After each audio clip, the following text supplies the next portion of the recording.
So today I'm going to show you how you can create these game using OpenAI Codex. We will be seeing here how you can use this codex with the Ollama, and in the Ollama we will be using Qwen 3.6. Recently Alibaba Group have launched here Qwen 3.6 7 billion parameter model and 35 billion parameter model. In this particular lesson, we will be specifically testing the coding capability of a 26 billion parameter model. We will be building all these games using the OpenAI Codex Agent. I'll be first showing you how you can build here Tic Tac Toe game. You must have played this game in your school life probably. Like you need to just play here with the AI, right? So it is going to be something like this. And probably I'm not sure. Yeah, seems like I just lost this game. You see? Okay, so there I have here the another one that is the car racing. So the car racing is something like this, where cars are coming from the opposite side. You need to control your car, and overall you need to make sure that you avoid being hit by the opposite cars. All right, then you can see here the speeds are actually increasing as we are moving the car, and also overall high scores are also changing here. The third game which we'll be designing here, that is going to be the Flappy Bird game. Flappy Bird game is also one of the most famous game, where you are going to have here the bird, and overall you need to make sure that these birds, this bird need to be, the pass through these pipes actually. And it is a very difficult game. Overall seems like the gravity is high, and these things you can obviously the control when you are designing your game finally. Okay. Overall, it depends on the personal choice that how you need to do this. Let's go ahead and have a look that what this Qwen 3.6 27 billion parameter model brings here on the table, how it is going to be different than the Qwen 3.6 35 billion parameter model. Well, so as you see here, first of all, the benchmark, on the benchmark, you are going to see this dense model is going to perform almost equal to or a little bit better than the MOE model. You might be wondering that its overall number of parameters is lesser than the 35 billion parameter model, then how this can perform better? Actually, in 36 billion or 35 billion parameter model, what happened there? It has only 3 billion active parameter. So A3B means active 3 billion parameter only. Okay, that means whatever the computation is happening, that is going to happen with 3 billion parameters only. But in case of 3.6 27B, this is dense architecture based model. That means all these 27 billion parameter models are going to be used for the calculation. All right, so overall you can see here, there is the dense models, there is the MOE models. In the dense model, the first one you are going to have here, 3.6 27 billion parameter model. And thereafter you are going to have here 3.5 27 billion parameter model. Overall, you can see here the 3.6 is outperforming 3.5 completely. But if you compare this with the MOE architecture, you can again see here that 27 billion parameter model is performing better than the 35 billion parameter model. As you scroll it down, you can again see here a detailed benchmarking, but one of the most important part which I want to explain here so that you understand the difference between the MOE and the dense architecture is this one. So I have published here article on KGP Talkie dense MOE. So there I show what's the difference between the dense and MOE architecture. So in the dense architecture, you can clearly see here that all these parameters are active. That means 100% active parameters are going to be there. But in case of the MOE architecture, what happened?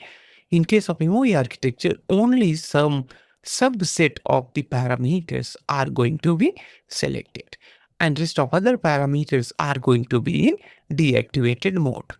Apart from that, you might also see here additional layers. Those layers are like a router layer. So router layer is trained in such a way that it can select a particular, particular batches here, whatever you say here, like 3 billion parameter active parameter, the batches. And then you have here the last layer, that is the combine layer. So this router and the combine layer is the two additional layer as compared to the dense layer. This one is going to combine the result which is coming from these expert batches or expert layers here. So these group of nodes are actually, combined together as the expert for a particular task. For example, a model can, a particular expert can excel in the coding, another expert can excel in the, let's say, the reasoning, and some other can be good in the mathematics, and some other expert could be good in something else. All right. So these experts are responsible for a domain specific, the specialization. So that is why nowadays we are seeing a lot of models which is coming as the MOE architecture as compared to the dense architecture. In case of the MOE architecture, you might have higher number of parameters, but actually the token generation speed is going to be a lot faster as compared to the dense architecture. I hope it was helpful to you. Now we are going to get started with the Qwen 3.6 27 billion parameter model along with the OpenAI Codex Agent. Let's go ahead and get started with this. All right, so first of all, we will get started with our codex setup. So here is the command Ollama launch codex. Thereafter, we need to give our model name here. So we just simply come here. Thereafter, we need to write our Ollama launch codex model Qwen 3.6. Obviously, before you use this model, you need to make sure you have pulled this model locally. So we are using today Qwen 3.6 27 billion parameter model.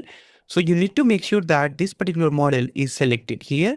So you are going to make it here Qwen 3.6 27 billion parameter model. Let's go ahead and run this. So it is going to launch here codex. First of all, it is going to ask whether you want to set up a sandbox. Yes, I want to set up here a sandbox. Then I need to accept here permission that it want to set up here a sandbox. All right. After that, it has started here and I can just simply ask here a simple question like hi. So it is going to answer me. All right. So this is the basic startup setup which you need to do for the codex. Once it is done, thereafter, we can start asking here a question for our game design. First of all, I'm going to ask here to design a TikTok game. So I have here a prompt. I'm going to paste my prompt here. So create a single HTML file with embedded CSS and JavaScript for Tic Tac Toe game with 3x3 grid, player versus simple AI, draw detection, restart button, and clean responsive UI. Let's go ahead and run this. So as soon as you run, it is going to fire the codex agent behind the scene.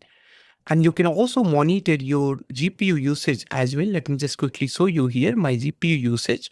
So this is going to be my GPU usage currently 100% GPU and almost all memory is being consumed. And if you want to know my system preferences or system configuration, so you can see here I'm using RTX 5090 GPU as of now.